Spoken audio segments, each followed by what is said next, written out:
In the final week of 1940, as the German war machine thundered across France, the fate of 400,000 Allied soldiers, nearly the entire British Expeditionary Force, hung not on a battlefield, nor on a general's brilliant maneuver, but on a single misinterpreted signal.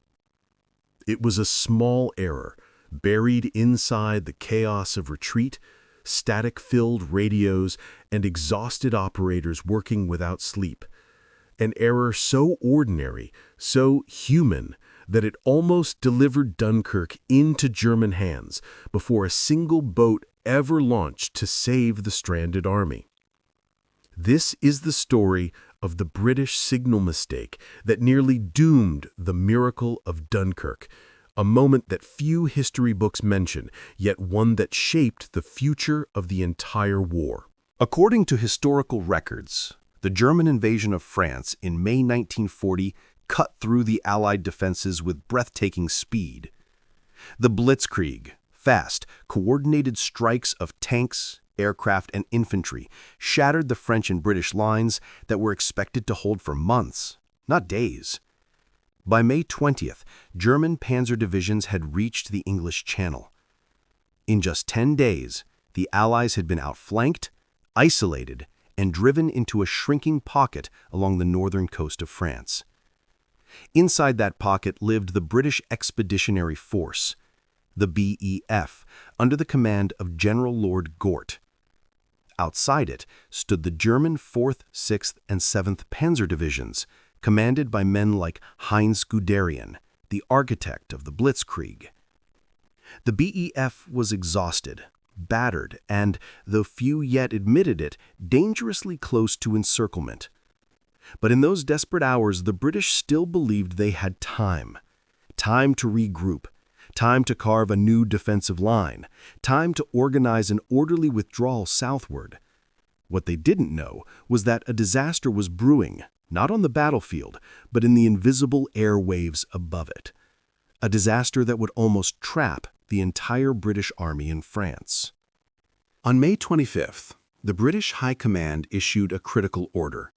The BEF must retreat toward the port city of Dunkirk, the only place left where evacuation might be possible.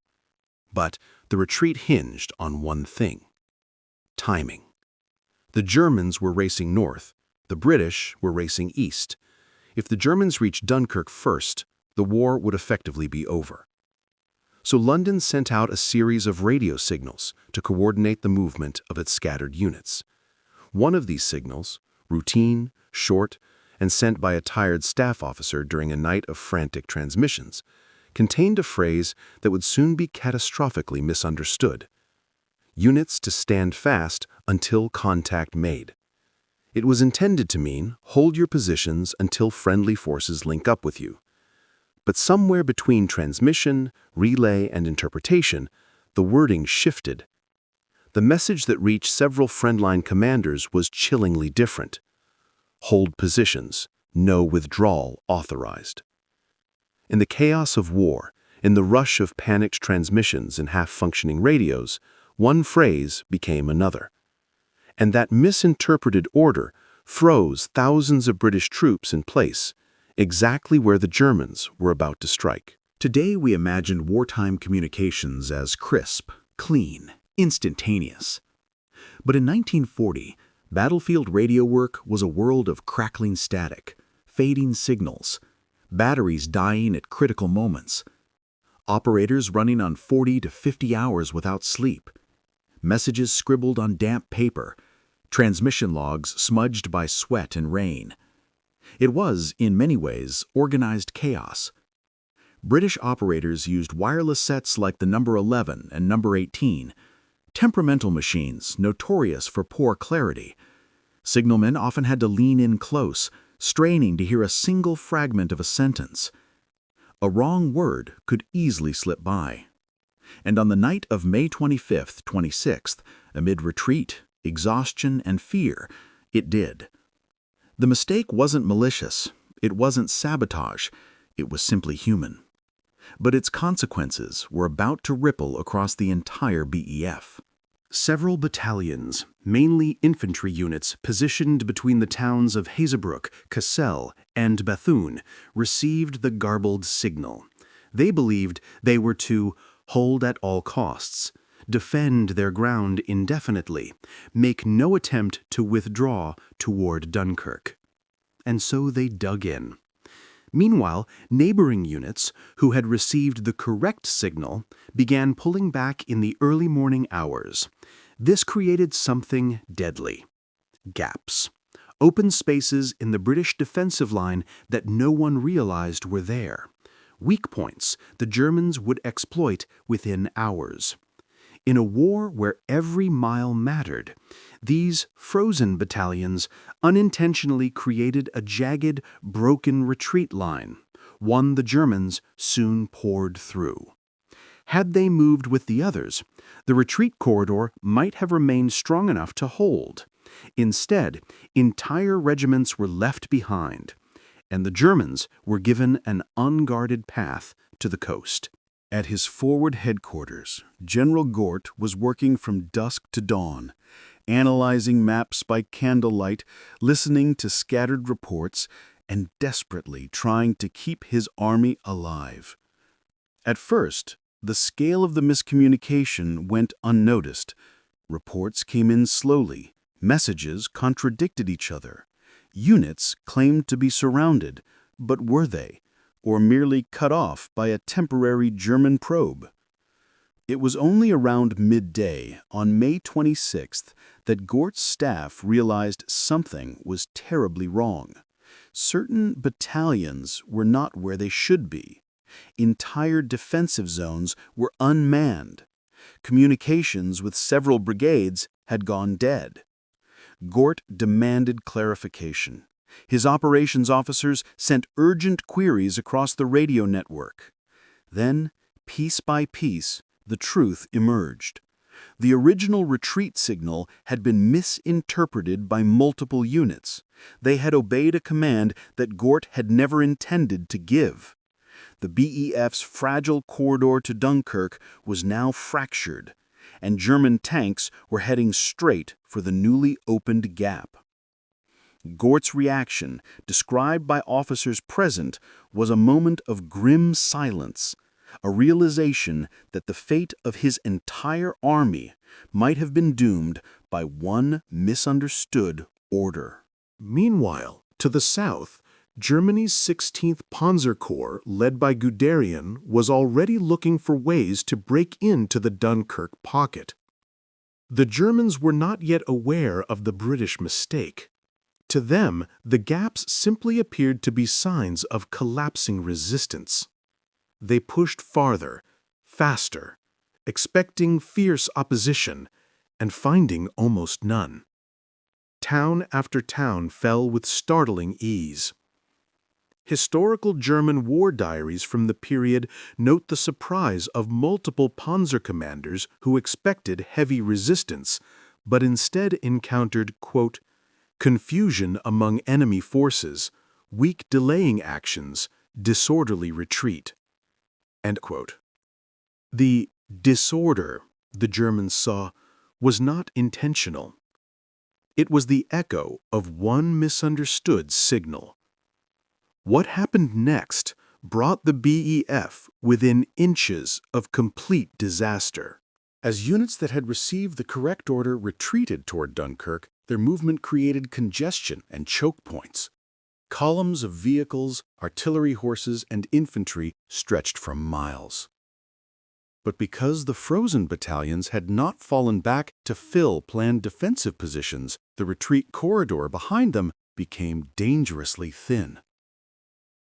By the evening of May 26th, Dunkirk perimeter was only a few miles wide in places, and shrinking. According to British military reports, Gort was forced to commit his last reserves to plug holes created not by defeat in battle, but by a simple, tragic misunderstanding. Even worse, Germans were now less than a day from reaching Dunkirk itself. If they broke through the corridor, if they cut the beachfront off, there would be no evacuation. Operation Dynamo would never happen. There would be no miracle of Dunkirk, no flotilla of small boats, no rescued army. Britain would lose nearly all of its trained soldiers in one catastrophe. The war might end in 1940, and all because of one signal. Realizing the scale of the crisis, the BEF Signal Corps began sending urgent corrective messages across the network. Withdraw immediately. Move to Dunkirk defensive line at once. Abort previous orders. Prioritize withdrawal. But many units had already been overrun. Some radios were destroyed. Some operators were killed. Others could not receive the new signals due to atmospheric interference. Instead of correcting the confusion, the airwaves erupted into a storm of overlapping transmissions. Retreat orders, counter orders, mayday signals, requests for artillery, reports of German tanks, pleas for reinforcements. It was radio chaos, the desperate soundtrack of a collapsing front. Gort now faced an agonizing decision. He could, 1. Attempt to restore the entire retreat plan, risking total encirclement, or 2. Abandon all plans and order a full, uncontrolled rush to Dunkirk, hoping to save whatever forces he could. The mistake had left him with no middle ground, and the clock was running out. On the night of May 26th, Gort made one of the most consequential decisions of the war. He ordered the BEF to retreat to Dunkirk immediately, abandoning most planned defensive stages. It was a desperate move, essentially sacrificing the south flank to buy time for the rest to escape. The consequences were brutal.